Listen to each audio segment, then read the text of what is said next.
تعالوا النهارده نعمل الزبادي بطريقتي. طبعا سر الزبادي عندي كوبايه الميه، والفكره اللي هعملها السنه دي الفخاره. هعمل الزبادي في الفخار، كله في الفخار، سواء بقى هحط الزبادي او زبادي بزبديه اهي زي بتاع زمان بالظبط. وكمان هعملها في الفخاره كلها. طبعا الفخار من الحاجات اللي بتخلي الاكل في منتهى الروعه، سواء زبادي او اي حاجه ثانيه. هنعمل الزبادي، يلا بينا نشوف هنعملها ازاي.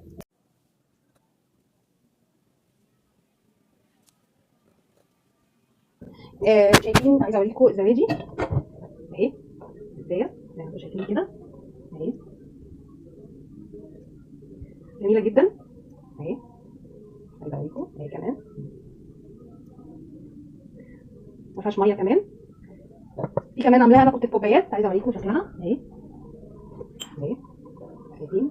باينه اكتر، جميله جدا. وكل الحكايه كوبايه ميه وفخاره. طبعا تماسك